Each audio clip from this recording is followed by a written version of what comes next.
성명서. 우리는 윤석열 대통령의 탄핵을 반대한다. 광분한 정치권의 폭거를 헌법재판소가 헌법으로 막아야 한다.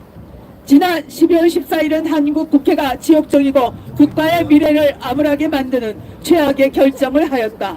이날 더불어민주당을 포함한 야권 6당은 물론 일부 국민의힘 의원까지 가세하여 폭거를 자행함으로써 정당한 윤석열 대통령의 통치 행위를 탄핵으로 몰아가는 정치 조폭의 모습을 낱낱이 보여주었다. 야당은 이미 7일에 대통령 탄핵안을 1차적으로 상정하여 안건이 부결되었음에도 일사부재의 원칙도 무시한 채 마치 먹잇감을 본 하이에나 젖대처럼 또다시 일부 여당의 정신 빠진 의원들까지 끌어들여 대통령 탄압을 의결하였다. 왜 대통령이 비상계엄을 선포했는가? 그것은 야당의 독재와 폭압과 폭정 때문이었다. 저들은 대통령이 임명하는 국무위원을 탄핵하거나 특검을 주장하여 정상적인 국가 운영을 조직적으로 방해하였다.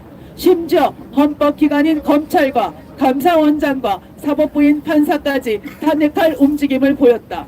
또 방송을 장악하기 위하여 방송통신위원장을 임명하자마자 탄핵하였다. 이것을 정상적인 정치로 보는가? 이는 전체 국민을 개돼지로 보려는 독재임에 틀림없다. 거대 야당이 현 정권에게 행한 악랄한 행위가 무엇인가? 국가 운영과 미래 세대를 위한 예산을 영원으로 입법 권력의 힘으로 국회에서 통과시켰고 자신들이 원하는 예산과 자신들의 세비는 늘리는 천하에 찾아보기 어려운 정치적 만행을 저질렀다. 이제 더불어민주당은 정치가 아니라 종교가 되었다. 자기들의 교주를 지키기 위해 일사불란하게 움직이는 사이비 집단의 모습과 흡사하다. 왜 이런 일이 벌어지는가? 이미 판결이 난 것도 있는 수많은 범죄 의혹을 가진 자당 대표를 법의 처단으로부터 막으려는 몸부림이며 법치주의를 무력화하려는 독재의 횡포이다. 그리고 자신들이 꿈꾸는 사회주의 정권을 만들기 위한 조직적인 국정농단이요 헌정 질서의 파괴로 본다. 국민들이 직접 선거를 통하여 대통령을 뽑았는데 입법망란인 짓으로 대통령을 탄핵으로 몰아가는 정당은 이제 해산되어야 하고 이들이야말로 국민들로부터 탄핵을 당해야 한다.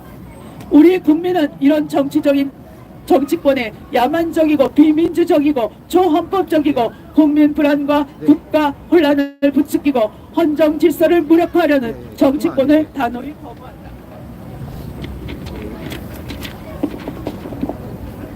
이제 공은 헌법재판소로 넘어갔다. 우리 국민들은 지난 6년 8년 전에 박근혜 대통령의 탄핵 인용을 다시는 원하지 않는다. 이는 세계 속의 정치 후진국임을 자인하는 것이고 세계인들의 비웃음을 자초하는 것이다. 우리나라는 민주주의를 위한 견제와 균형인 삼권 분립이 법적으로 제도화된 나라이지만 거대 야당이 주도하는 입법부의 행포에 의하여 이미 행정부가 무력화되었고 사법부도 자기들 마음에 들지 않으면 탄핵한다고 협박하여 대단히 위축된 상태이다. 이에 우리는 애국 국민들과 함께 헌법재판소가 숙고를 거듭해 헌법에 의한 엄정한 판단과 결정을 정확하게 내려 대통령의 헌법적 결단이자 고도의 통치 행위인 비상계엄의 합헌성을 판결하여 국정 공백과 국가적 혼란을 조기에 수습해 주길 기대하며 다음과 같이 요구한다. 하나, 헌법재판소는 재판관 한 사람이 지명자에 의한 정치적 견해나 정파적 저울질이 아닌 헌법에 의한 공정한 판결을 내려주길 바란다.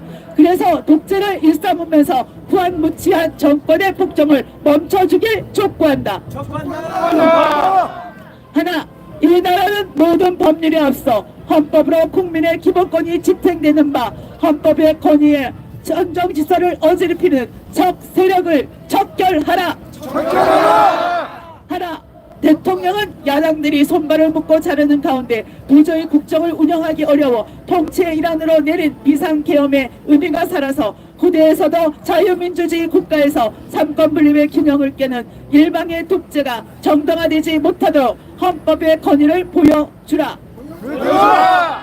하나, 헌법재판소의 판단과 결정은 엄정하면서도 국정의 파탄과 국민들의 불안을 하루속히 해소시키도록 신속히 결정하라.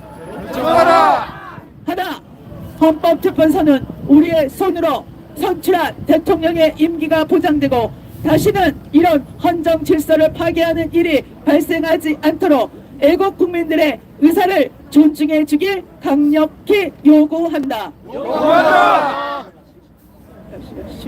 2024년 12월 27일 탄핵 반대 범국민연합